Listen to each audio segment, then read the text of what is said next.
Well, we might as well call this episode the Hit Parade. I don't know, blown lead. I don't know, Kyle Schwarber owns the Blue Jays. I don't know, pick one at this point, Carter.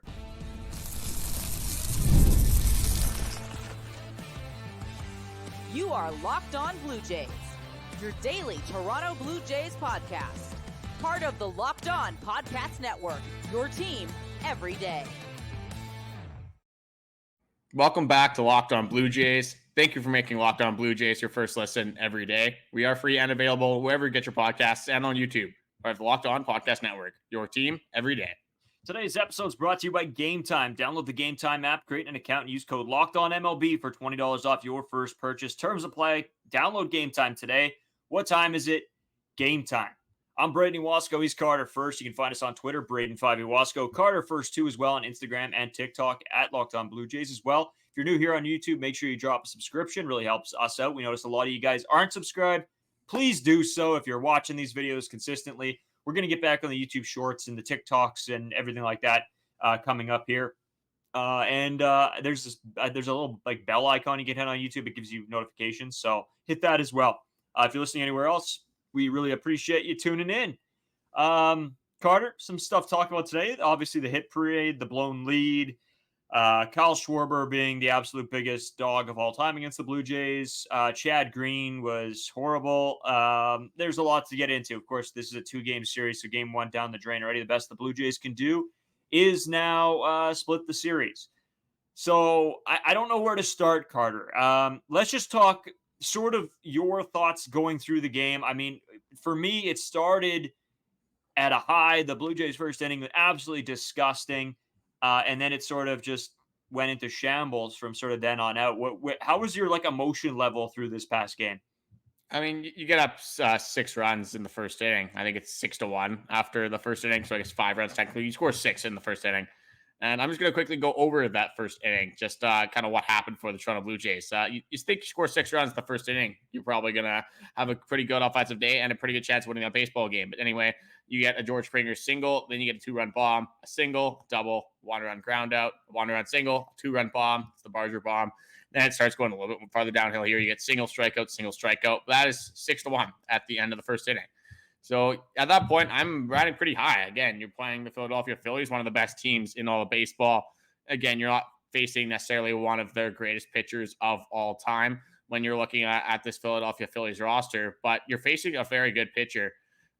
Just looking at the bullpen, when you look at obviously the Philadelphia Phillies starters, you kind of get lucky here. You get Tyler Phillips, not the greatest pitcher of all time, but this team still has a good bullpen. They have a very good offense, as we obviously saw throughout the rest of this game. Score 6 runs, it's a pretty good start. And then you slowly feel like they're going to come back. Obviously, you have the Kyle Schwarber effect for 3 bombs. Not going to necessarily help you out. But then Vladimir Guerrero Jr. hits that home run off a sinker. What a swing that was. I kind of felt okay after that. And then you just kind of see in that 8th inning and the 9th inning with that Schwarber at bat again, working the count, following off some good pitches. I kind of felt it deep in my stomach here that it wasn't going to work out in the Toronto Blue Jays' favor, feeling that I've had, unfortunately, too often for this season in 2024. But overall, I just when you get up 6-1, can't necessarily think that you're going to lose that baseball game. As soon as you let the Phillies hang around with how good their offense is, with how good the lineup is, their bullpen that can be shut down at times as well, you had a feeling. And obviously, I'm not happy about the result, but I can't necessarily say it's unexpected because I said as soon as that happened, you look at the Toronto Blue Jays bullpen, you kind of got a feeling that a blowout might happen. You still might think the Toronto Blue Jays are going to hold on to win that game. They lose 10-9. That's it's going to be a tough pill to swallow. It would be a lot worse, obviously, if this was a meaningful baseball game. Fun baseball game from a fan perspective, but unfortunate to take the L in this one.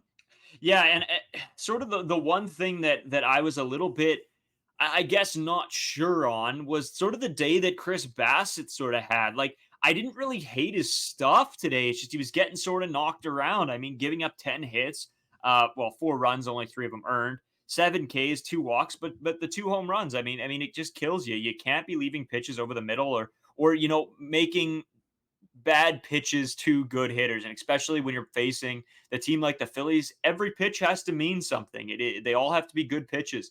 You leave one and you're going to get hurt, and that's what happened to Chris Bassitt today. I mean, we'll get into sort of the rest of the pitching staff, but sort of what did you think about Chris Bassitt?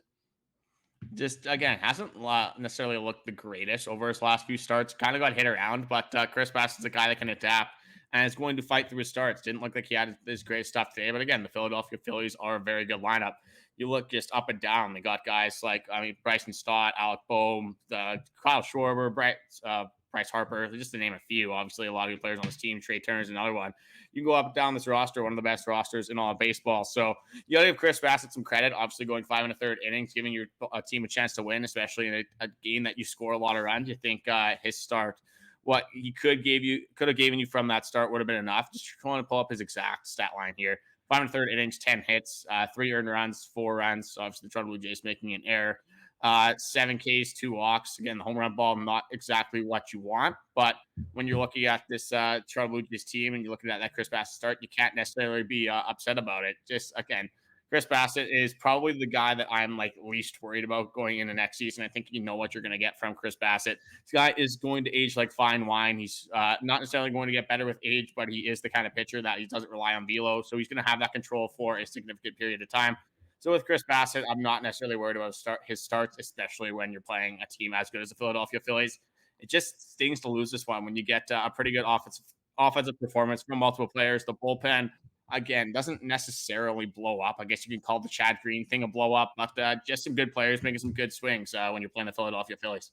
Yeah, and that's the tough part about this. Like I mean, it's sort of, I'm not really sure. I at one point of me is like, okay, it's not really like, I'm not disappointed because I didn't think it was a horrible game overall, but then I'm sort of thinking, okay, am I just not upset about it because the Jays are already in the playoffs and it doesn't matter? Or am I not upset about it because it was a pretty well played game overall? I'm not really sure where I'm standing right now with sort of how this game came out. I mean, it was a hit parade. It was a fun game to be be a part of and watch and everything like that. I mean, 34 hits split between the two teams. It's fun baseball, and like I said when I was down in Minnesota to watch the Twins and the Jays, the 15-run game was fantastic. It was a lot of fun.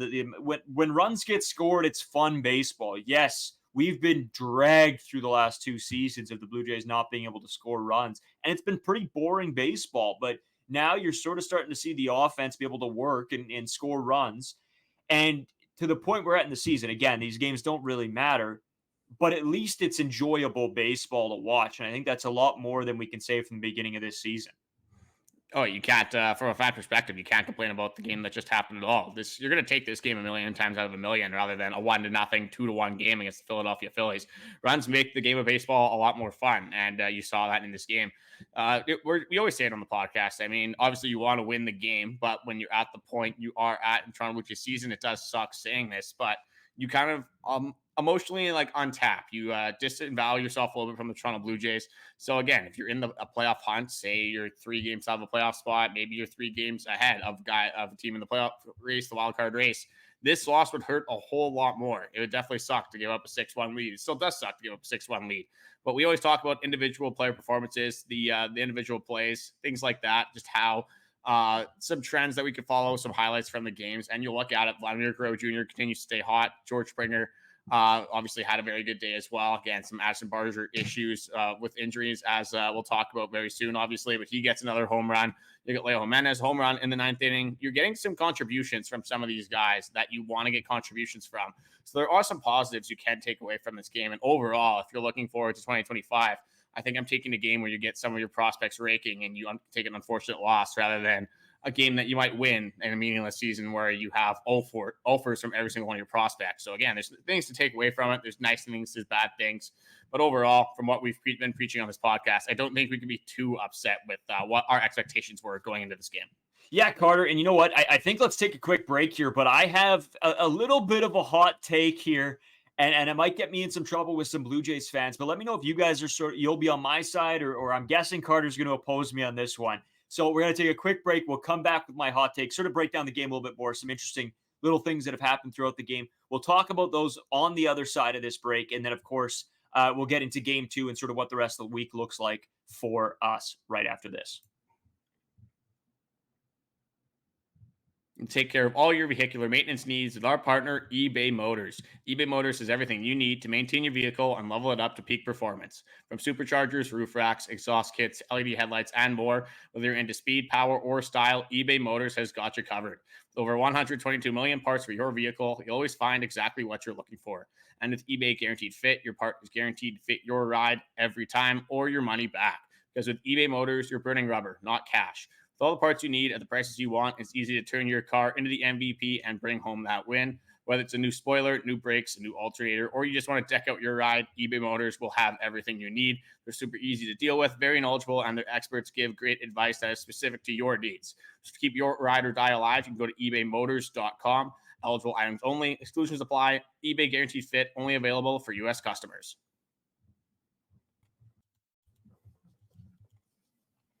So, Carter, I sort of teased my little bit of a hot take here, and I'm going to get into it, all right?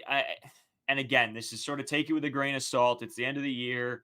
Not much going on, but what we talked about Addison Barger leaving with the injury.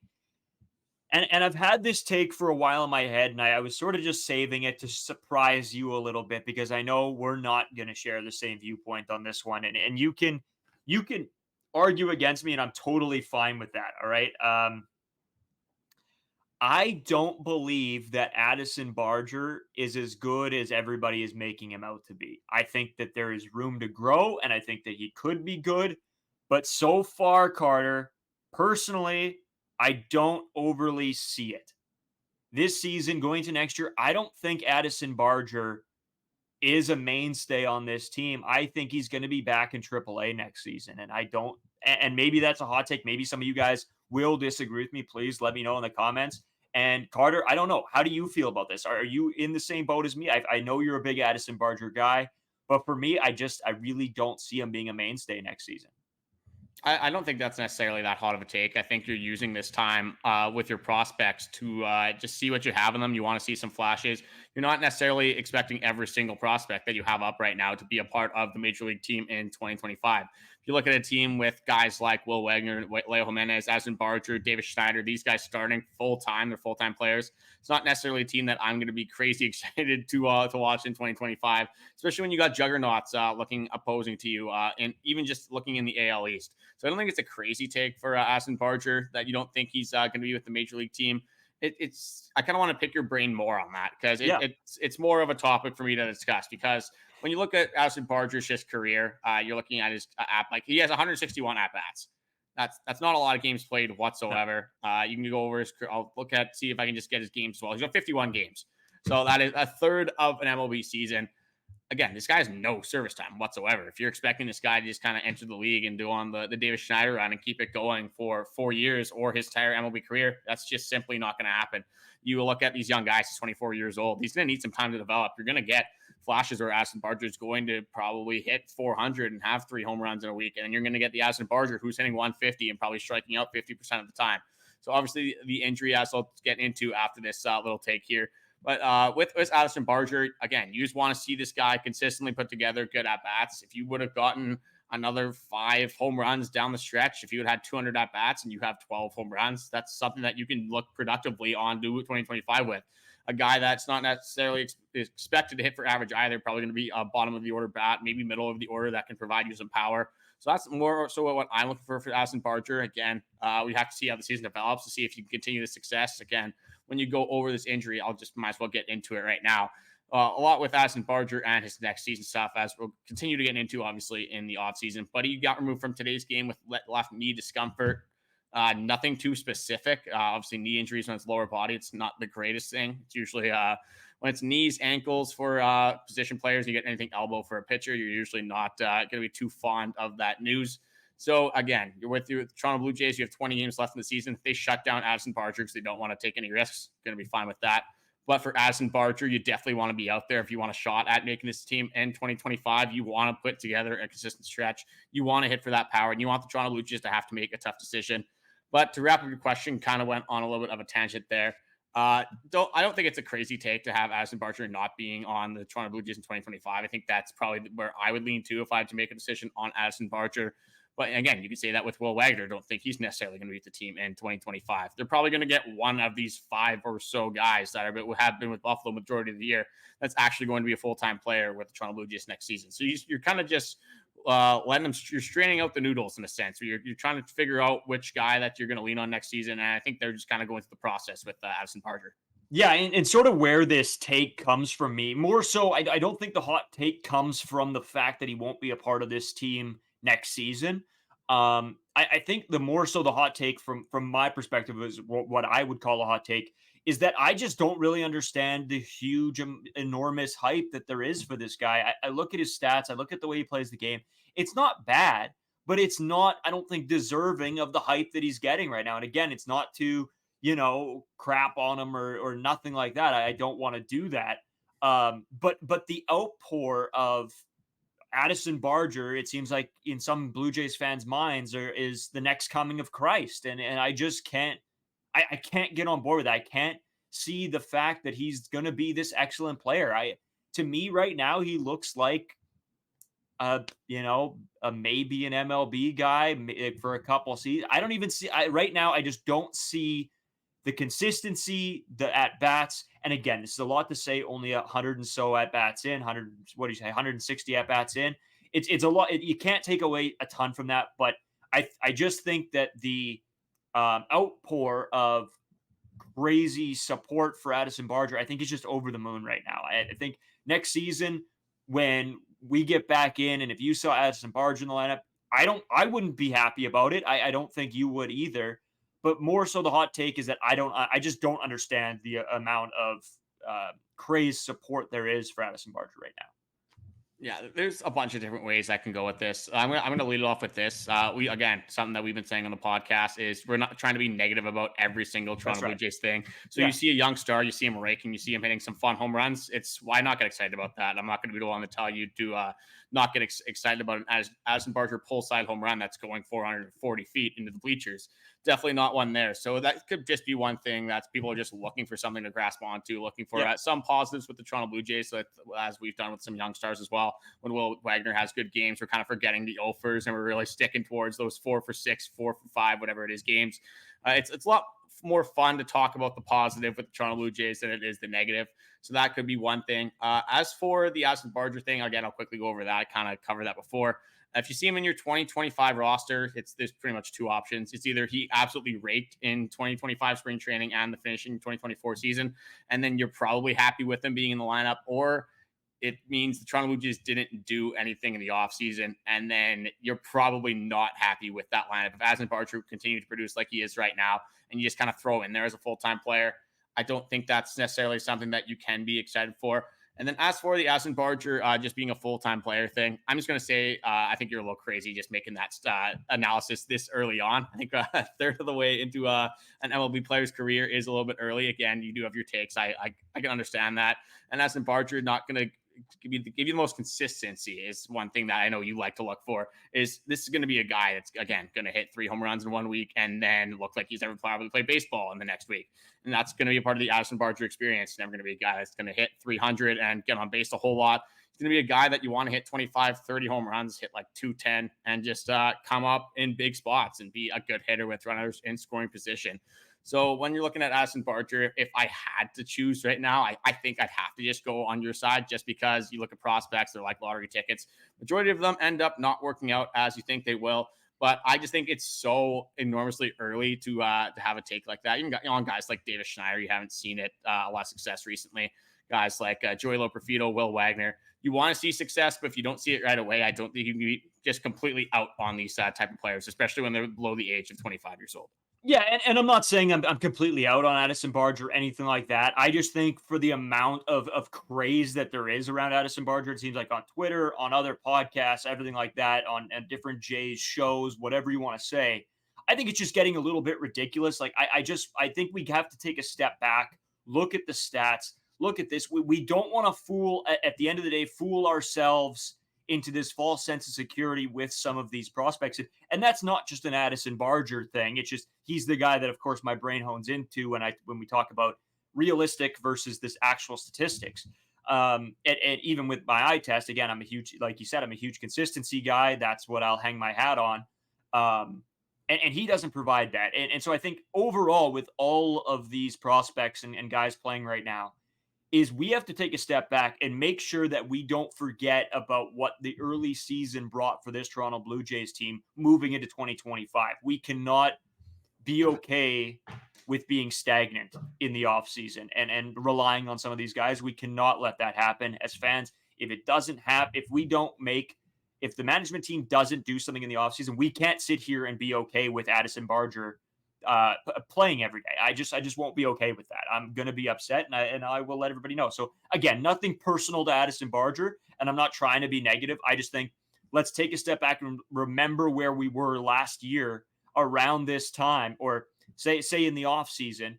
Remember where we were. That's sort of my biggest, I guess, point out of all of this. Yeah, for me, like, again, we're going to talk about this. This is going to be the main narrative of the offseason. Is probably going to be which prospect is going to crack the 2025 Toronto Blue Jays team. And when you're looking at this team right now, you pretty much got 5 of them. I'm not going to get too crazy into it today, but I am going to narrow down my question. So you do have, I was going to include in this, David Schneider, Addison Barger, Leo Jimenez, Joey Lopervito, and Will Wagner. You got those 5 players. I'm going to narrow it down to these 2, and then we're going to kind of move on to some other aspects of the game I want to get into. So you have Addison Barger. You have him right now. Again, maybe this isn't the greatest comparison. I think it's still fair. Just one player is more so on a high, one player's on an all-time low. You have Addison Barger. You have obviously his skill set, what he's going to do in the MLB. Then you got David Schneider, one of your guys who've openly admitted not having playing very good baseball. Congratulations, Braden. You have eyes, so that's a good thing to see for the Locked On Blue Jays boys. So we're not blind out here. If you are blind, it's unfortunate. Sorry about that. But Braden, good for you. But saying that, out of Addison Barger, David Schneider, who do you just see having more longevity to their career? Who do you see just being a better MLB player when everything's all said and done? Again, crazy early on, but I'll give the floor to you. That's a tough question. I think, again, we've seen the high upside of David Schneider, but we've seen the absolute floor falling out of the basement with David Schneider. And so that's a tough question. If you were to ask me, who do I see next season as being a piece of the 2025 roster, for me, that's an easy question to answer, and that's David Schneider. I think through this offseason, their trust will be in him moving forward to 2025, and that might be a bench bat, and it most likely will be a bench bat role, but that'll be David Schneider's role. I think the longevity throughout his career, I think this is a way bigger topic than we have time for today, so I actually would like to save it, but I'm going to leave it at that. I think if we were looking at next season, it has to be David Schneider, just in the fact that look what this management team has done. They didn't send him down to AAA when he was struggling. They wanted to keep him with the main club.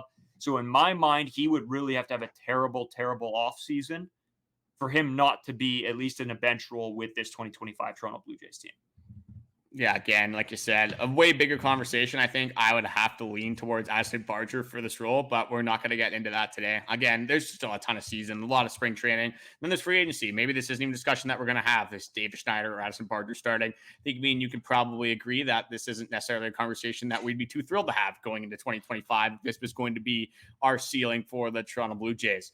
But going into a couple other things, just want to give a couple shout outs to some of our kings of August. You look at the MLB team that the MLB released, Bowden, Francis, my boy, and then both of our boys, obviously, just the Toronto Blue Jays king, Vladimir Guerrero Jr., both on the August team, just having ridiculous seasons. Bowden Francis, obviously, AL pitcher of the week going back. We've talked a whole lot about Bowden Francis recently, so we won't get too much into him, but it's just the things that we've been seeing from this guy. Absolutely ridiculous. Definitely deserving. You'll love to see success from one of your younger pitchers in Bowden Francis. But let's focus on Vladdy. A lot of news, obviously, with Vladimir Guerrero Jr., the stuff I just laid out. Batting title. I think you brought this up to my attention today. I knew he was close, but I think he passed Aaron Judge for the AL batting title going into 2024. I don't think I would have said Vladdy the batting title necessarily. Maybe would have went with like the RBIs, the home run title. But you'll love to see the average title. 4 for 5 day, obviously a home run on the stinker that I did say, a ridiculous swing, pull side home run. You'll love to see it. 28 home runs now on the year for Vladimir Guerrero Jr. Just Braden, I know we've talked about this to death, but we got to keep talking about the guy because he deserves it. How fun is this guy to watch? And just how much do you love Vladimir Guerrero Jr. for making this last little bit of the Blue Jays season just watchable, something to enjoy every day in and day out of the Toronto Blue Jays games? Well, he's so fun, dude. He is just the best. The one issue that comes out of this whole thing is that Vlad is so good and the team is so bad. And it must be frustrating. And you know what? I really got to give Vlad props. He's trying to keep the dugout in high spirits. You can see that. He's trying to go out there and give it his best. He's playing well. Everything this guy does is full effort, full energy, and huge hat tips to him. I mean, you can't expect guys when the team's doing bad to go out there and have their best day every day. I mean, we talked about it with Bo Bichette. Sort of just when the team sucks, Bo sort of just sucks. But Vlad comes out and he's just a difference maker all the time. He's going to bring the same energy no matter the situation. He will be the same guy if they're up 10-1 or if they're down, 15-0. So hat tips to Vlad because he's been an absolute like trooper with throughout this season. So good on him. Hopefully he can win that batting title. I mean, who knows? So there's still, a lot of games left, or some games left anyway. So we'll have to see what happens the rest of the season here, Carter.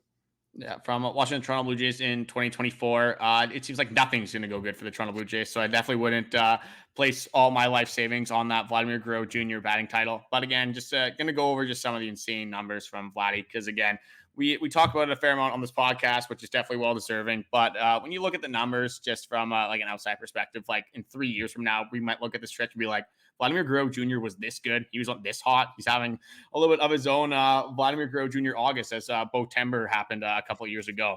But looking at his August stats, what got him into the MLB team for August, a 375 average, 454 OBP with a 673 slugging percentage for an OPS of 1,127.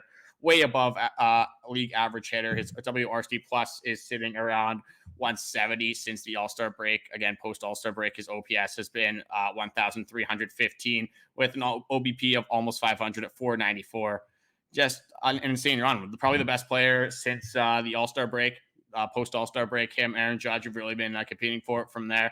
Bass this guy had. Like, he had a double in the bottom of the 8th inning there. Such a fun at-bat to watch, just smoking the baseball all over the place. He's giving you those 2021 vibes when he's back up to the plate. Like, he comes up there, and he is going to do some damage. He's going to have a good at-bat. And you can tell other teams fear when Vladimir Guerrero Jr. is coming up to the plate again because they're intentionally walking him a whole lot more than they were at the start of the season.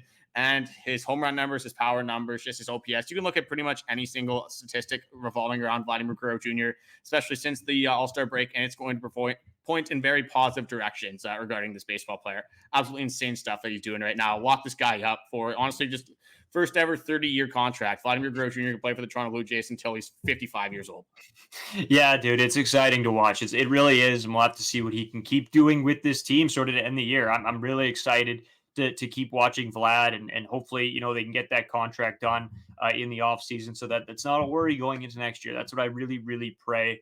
We're going to take a quick break, Carter. We got another game to look at, a couple other things here. We're going to, I don't know. It's sort of a weird week of Toronto Blue Jays baseball. 2 off days this week is making it a little bit strange for us here on the podcast. We're used to just coming on after every game, but it's been a little weird. So we'll get into game 2. We'll talk about the off days, sort of what we got coming up for you guys coming throughout the rest of this week, and we'll be right back. Today's episode is also sponsored by Prize Picks. Prize Picks is the largest daily fantasy sports platform in North America. They're the easiest and most exciting way to play fantasy sports because it's just you against the numbers. Instead of battling thousands of other players, including pros and sharks, you can pick more than or less than on 2 to 6 player stat projections and watch the winnings roll in. Prize Picks is very simple to play. I can make my picks and submit my entries in as little as 60 seconds.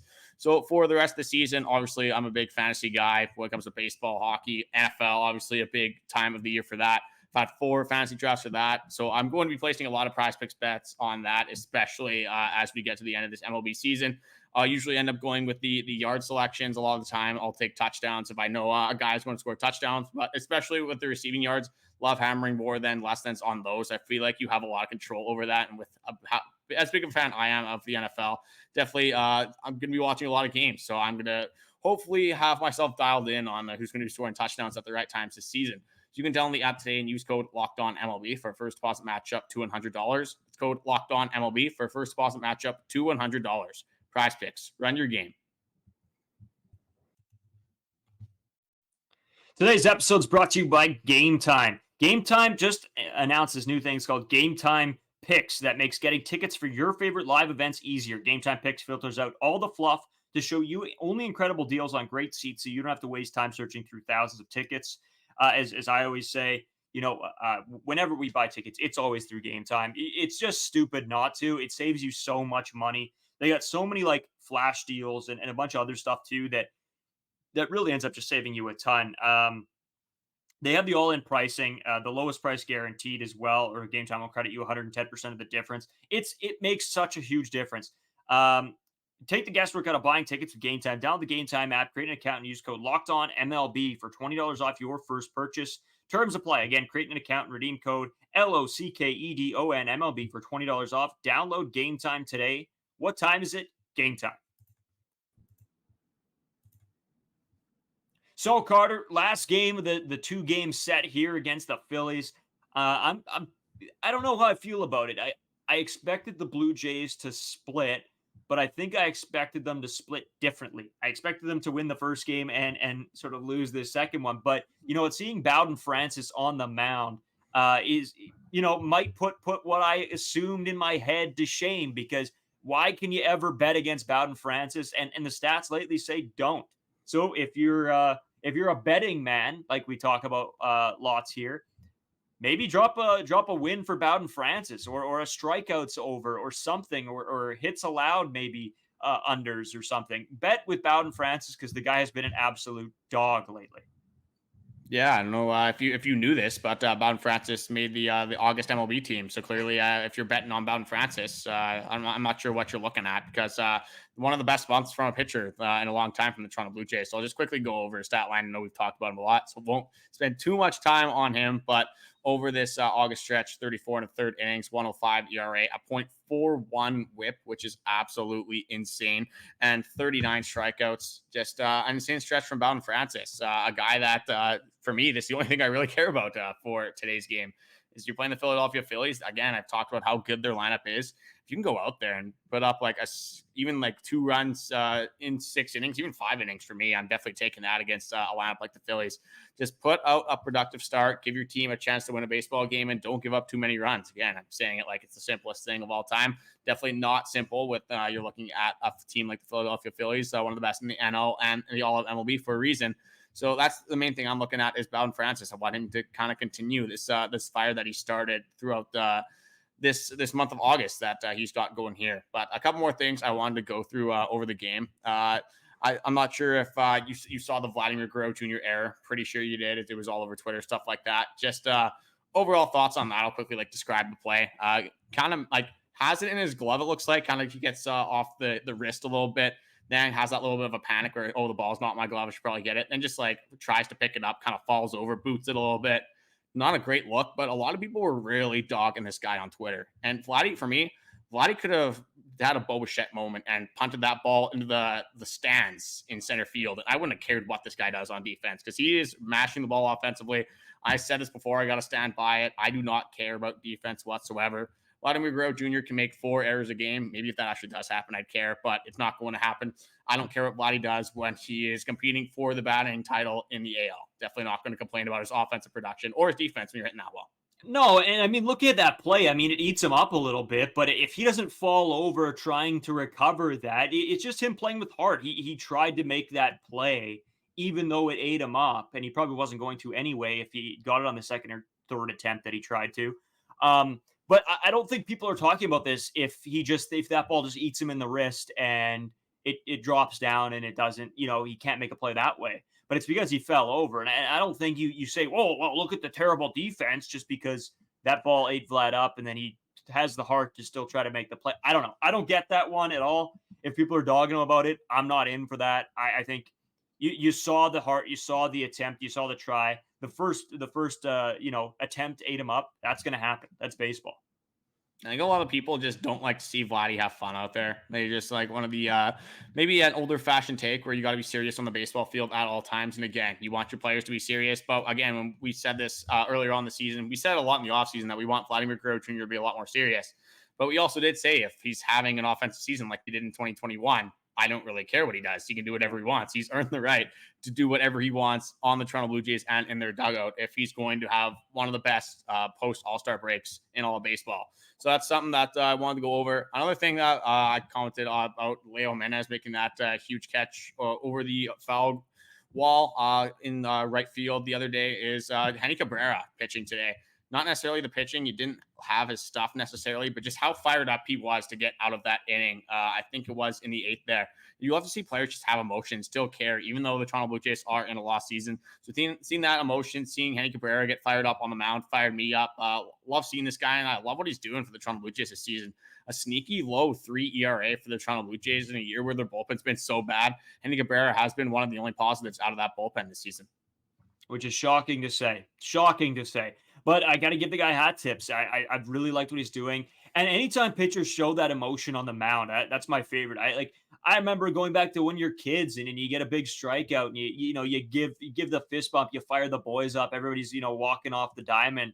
It's just a great moment. It gets the whole team going. So hat tips to Henny for that one. That was it's just fun to watch at the end of the day. And you know what? At this point in this Blue Jays season, have a little bit of fun. If you're succeeding and you're doing well, try to inject some life back into this team. And I think that's worked well for in the back half of the season with these young guys.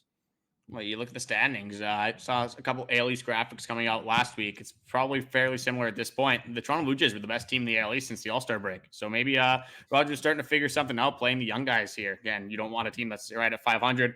But it's been a lot more fun watching this team than it was watching the team throughout the first half of the season. I can tell you that with 100% certainty. It's a lot more fun scoring runs and seeing guys with potential rather than guys that are at the end of their aging contracts and their aging careers. A little bit of a ricochet shot at some players there, but that's unfortunately just how I felt about this season. I'm assuming how a lot of people have felt about the season.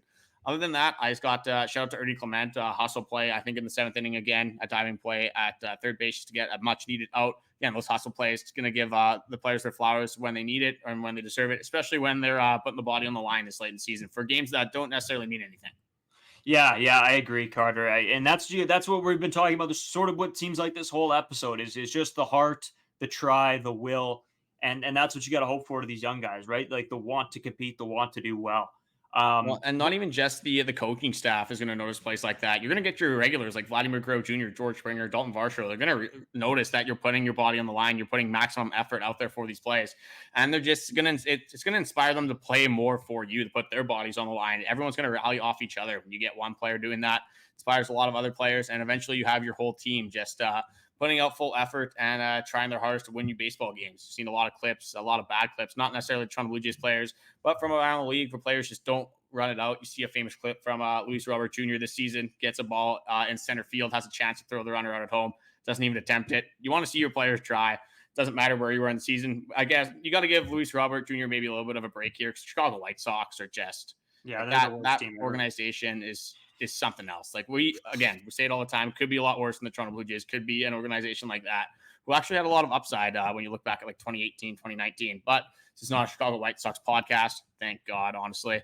We'll stick to the Toronto Blue Jays, but I actually don't have that much more to go over. Just a big day from Bowden Francis. We'll continue to cover these games and counting down the days. They're getting closer and closer to the end of the season. I don't know whether to feel happy or sad about it, to be honest. When you get games like this, it reels me back in a little bit, even though you do lose. But these are the baseball games you live for as a fan. Yeah, absolutely. Absolutely. It's exciting in a season where there wasn't too much in the beginning. Now it sort of feels nice. There's nothing on the line for this team. We can just sit back and enjoy baseball. And that's sort of what I was alluding to last episode, I believe it was, talking about sort of the Minnesota trip. It's just enjoying baseball and getting back to, what I grew up watching and liking. And it wasn't about the wins or the losses or where the team finished. It's, hey, there's a Jays game on TV. I'm going to throw it on and watch. And sort of that's what I've been brought back to a little bit in this back half of the season. So that feels nice as well. But Carter, in saying that, we've been talking, we said, hey, this might be a quick episode. There's not a ton. And then all of a sudden it's 40 minutes later. So in saying that, we appreciate you guys always tuning in to Locked On Blue Jays here.